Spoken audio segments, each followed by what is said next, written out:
Yes guys, welcome back to another video on the YouTube channel. We're here for your transfer updates for today as we've got two Fabrizio bombers to delve into for today's video. So make sure you are running the likes up and you are subscribing to the channel if you haven't already. But yeah, in terms of the news for today, Viktor Gyökeres. Now, this is the news that I'm pretty sure all Arsenal fans are eager to hear because it was posted yesterday from Fabrizio that Viktor Gyökeres' priority is to join Arsenal this summer, despite calls from Manchester United in the recent weeks. Gyökeres always an option amid Sesko talks with no deal sealed so far. Arsenal keep assessing the situation.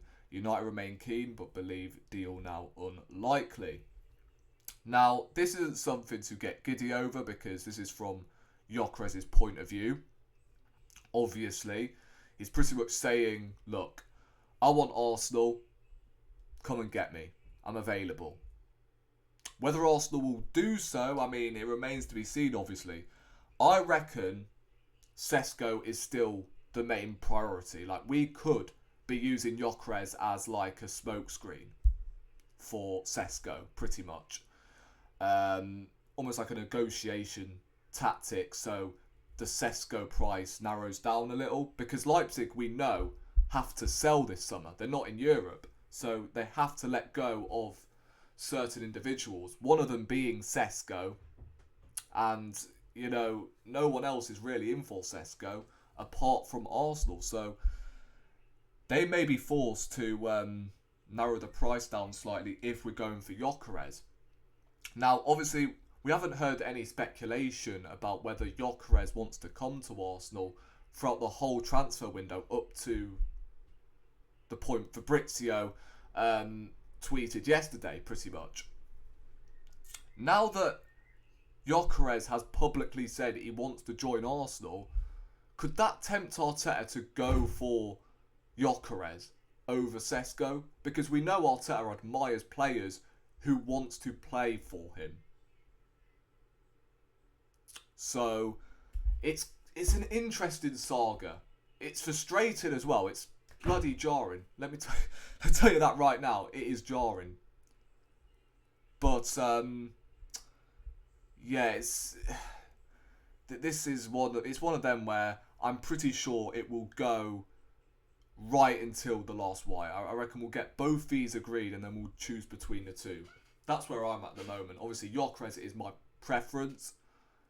Because, again, how can you say no to a striker who has scored over 100 goals in 2 seasons and is available, 70 million for crying out loud? Now, there has been reports over in Portugal suggesting that we haven't put a bid in for Gyökeres, but, you know, we knew that. We knew that. Obviously, Gyökeres wants to come to Arsenal, but a bid has not been placed yet. So it's clear that Arteta is a bit apprehensive, tossing between the two. You've got one striker who suits his system, apparently, and then you've got a goal machine available at 70 million. I'm pretty sure Berta, though, has his eyes set on Gyökeres, though. I think that's who he really wants, because he wanted him when he was at Atletico, didn't get him. So, look, it's a stressful saga because, look, we've got to get this striker situation right. I mean, Gyökeres is low risk, in my opinion, because, look, if Sesko comes in, 13 goals in the Bundesliga at the age of 21, I get it, he's still young, but he's unproven, and it's more risk of him not working out and inevitably flopping. Whereas Gyökeres, on the other hand, is completely the opposite. And he's done it in England before. Yes, it was the Championship, but the Championship can be a competitive league, right? See how many talents have spawned in from the Championship. So this is a no-brainer and it has to happen, especially the business Liverpool Man City have made. You're telling me the response to Man City signing likes of Reinders, Cherky, Aït-Nouri, Liverpool signing Wirtz and Frimpong, etc. is Sesko, Zubimendi. when we finished second 3 seasons in a row.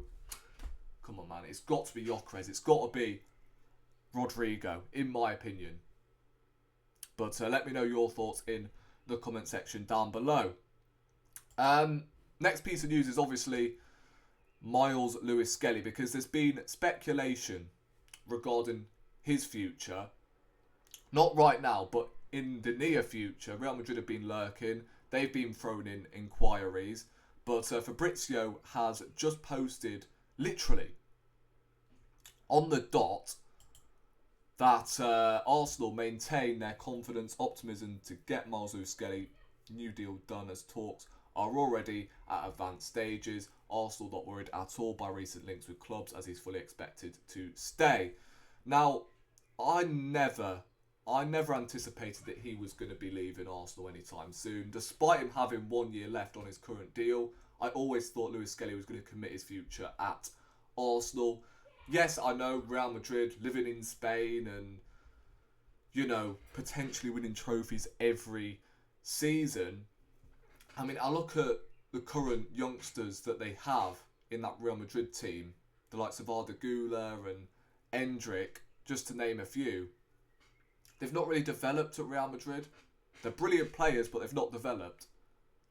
So would Lewis Skelly want to play second fiddle? I mean, Huijsen's another one who, I mean, young player, brilliant season with Bournemouth. Is he going to get in ahead of Rudiger and Asensio? I don't think he will. So, to me, I think this is the right decision if Lewis Skelly was going to stay. I'm not being biased because I love Lewis Skelly and I want him to stay, but from a neutral's perspective, right, I think Lewis Skelly should stay at Arsenal, and I think he will. There's no reason to go over to Real Madrid apart from, you know, the ability to win trophies every season. So, look, this is brilliant news. If he was going to extend his deal, I'm hearing it's going to be a long-term deal that will run until, like, I don't know, 2035, something like that. Actually, perhaps not that long, but about, I'd say, 2032, something like that. And look, this is what we have to do this summer. Not only signing strikers, left wingers, doing what's required when it comes to bulking up the squad, but we've got to extend some of these deals as well. Because you've got the likes of Saka who has 2 years left, Saliba as well. Waneri's reportedly extending his contract. Gabriel's obviously extended as well. So this is huge. We've got to keep the spine of our team before we get into another situation like we did in the past where we were losing players for free. Lots of Sanchez, Ramsey come to my mind straight away. So yeah, guys, that's the news for today. We'll be live later on. Not long actually. At 7:30. Yeah, so 7:30 we'll be live for the Club World Cup. PSG against Atletico Madrid. So stay tuned for that. And yeah, that's the news that we've got today. I mean, there's not really much else to say. Subscribe to the channel if you haven't already, and I'll catch you in the next one. Bless.